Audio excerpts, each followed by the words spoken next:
Good mythical morning, everyone, and welcome back to Emerald Peaks. We are currently in year 3 of the park, aka the 1990 season, so I started off by opening the antique cars from last episode. Like I mentioned, the park is going to take an off year in 1991, but I'm spending this episode getting a head start on the 1992 edition, which will be a whole western area for the park. So you can see I already got started on one of the rides for this section, and that's going to be an indoor Zaire family coaster. You'll notice that I did build a little bit ahead before this episode, but all I really did was lay out the paths and then build the box for the ride, so you're still getting the meat of it in this episode. Zaire is the same company that made the kiddie coaster that we have, but you'll notice that I'm actually using the Schwarzkopf track instead, and there is a reason for that. So by this time in real life history, Schwarzkopf had already went bankrupt and stopped building roller coasters, but before they fully went under, the manufacturer Zaire built a few rides using their track, the most famous one being Leesburgbahnen at Leesburg. So this ride would be a take on one of those. Obviously it's a lot smaller than a ride like Leesburgbahnen, but that's because I want to be able to fit it indoors because I think it'd give it some more character. The ride I'd closer compare this to is a ride like Skull Mountain at Six Flags Great Adventure. I rode that for the first time earlier this summer, and it was kind of mediocre, but I still liked it enough that I thought it'd be fun to build something like it, so this page is a safe space for all you mediocre indoor family coaster fans. And just like Skull Mountain, for the most part, there won't really be a ton of theming inside of this, but I will make sure to add lights and a little bit of rock work, so we'll get to that later in the episode. Otherwise, we're just going to basically build the layout right now, so I'll catch up in a few.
next few minutes I spend messing around with that pre-lift section, the lift hill, and the overall pacing of the ride.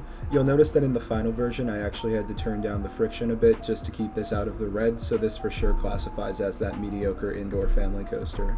After that, the layout doesn't really change from this. I might change the smoothing a little bit, but then we'll move on to building the actual box and some theming around it.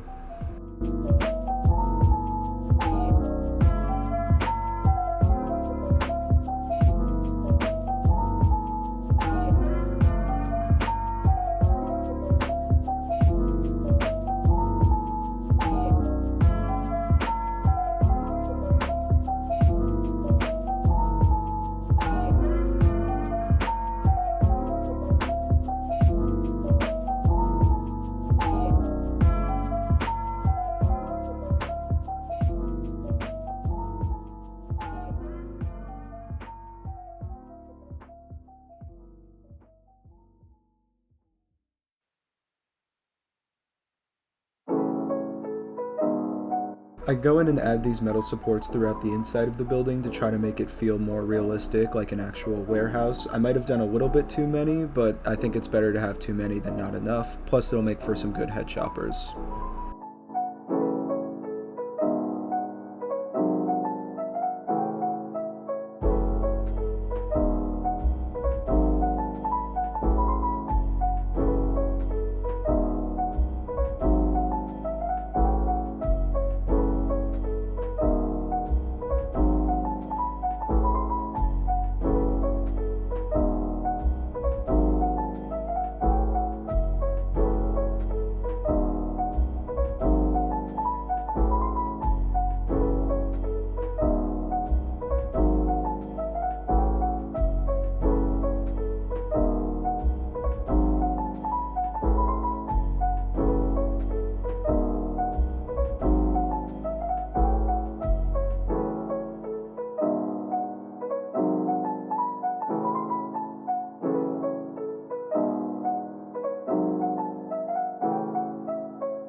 For the most part, I use the in-game supports in this game because I think they look okay, and custom supports take up a lot of scenery pieces, but there were a few spots where the supports either wouldn't generate or didn't look good on this ride, so I'm going in and adding a few.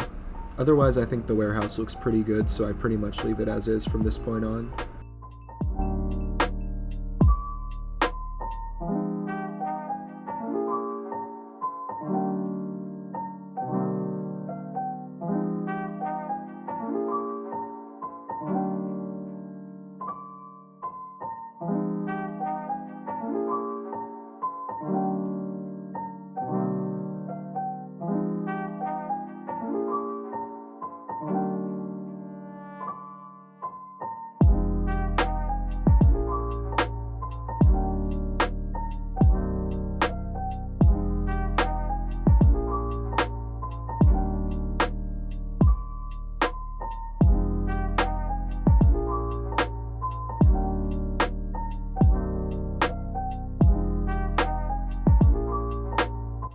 So now we're going to move on and start working on the station and queue for this ride.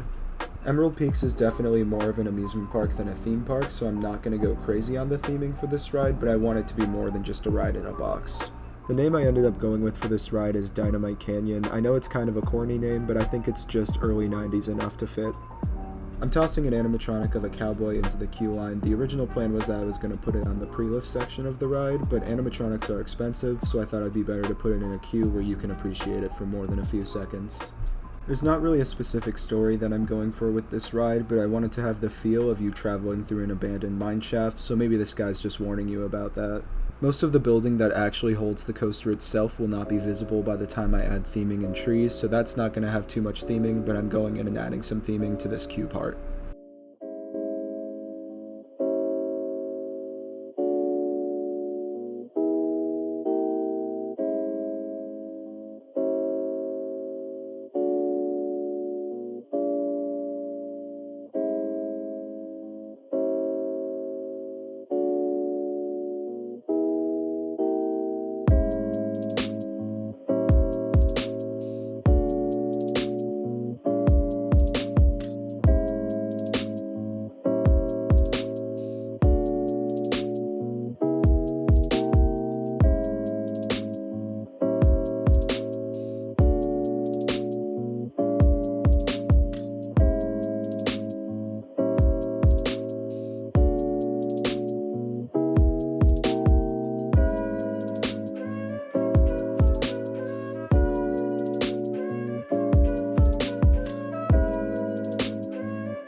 Building custom queues at upward curves in this game is basically impossible, so I'm just using the in-game one at that spot, but I'm going through and adding custom queues to the rest of the line right now.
To avoid the issue I had the last episode where a ton of the park is just pitch black at night, I'm going to try to remember to do the lighting each time that I build a new area.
Now we're going to move on to adding some theming to the pre-lift section of the ride and a little bit throughout the actual ride itself.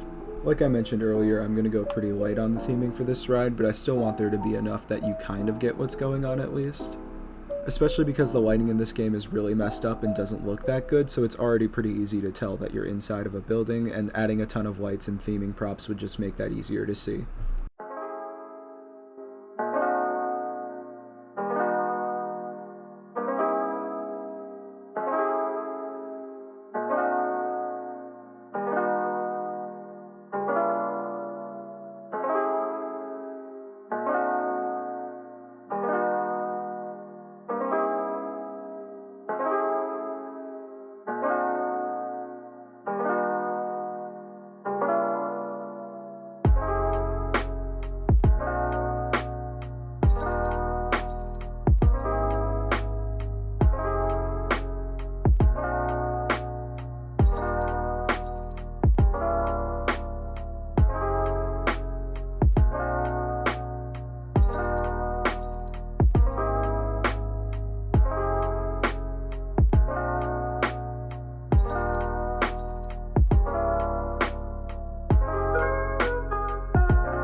So this is actually the only other part where I end up adding some theming to the ride, and these are the S-bends right before the brake run.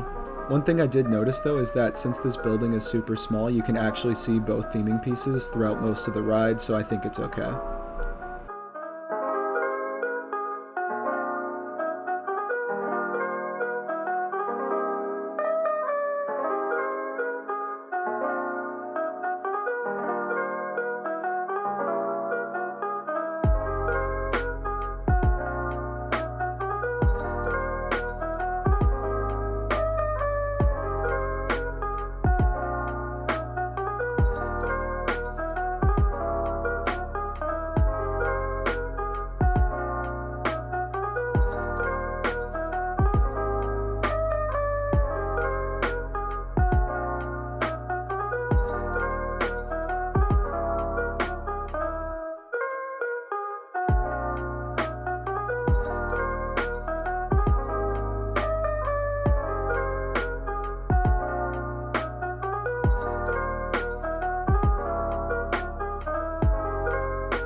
After doing a test POV, I noticed that those red lights were way too harsh and you could see pretty much the whole building because of them, so I ended up going back in and adding the same lanterns that I've been using throughout the rest of the ride.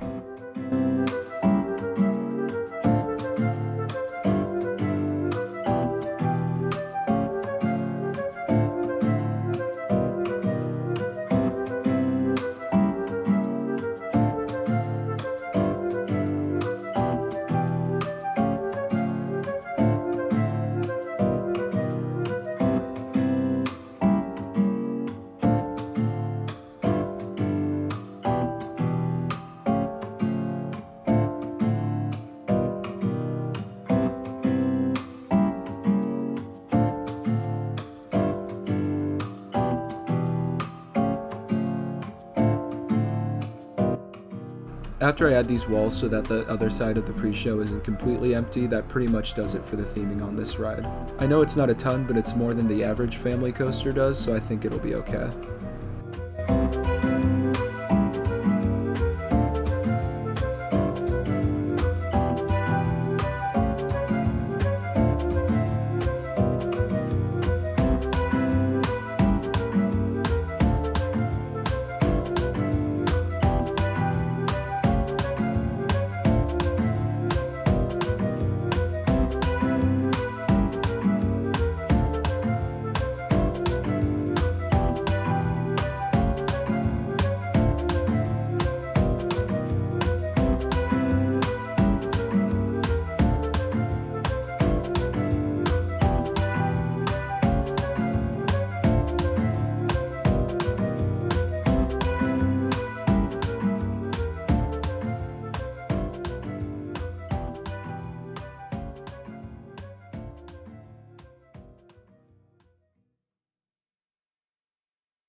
Last second, you'll notice that I realized the clearance for the top of this lift hill isn't enough, so I head back in and I add some space so that nobody chops their head off on the ceiling.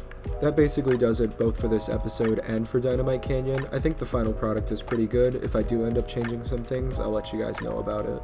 Next episode will take place during year 4 of the park, and since this land is opening for year 5, that means that we have a whole nother season that we can build shops, theming props, and maybe even a second ride for this western area. But otherwise, that's pretty much all for this episode. I'm going to end the episode with a POV of Dynamite Canyon, so thank you for watching, and I'll catch you in the next one.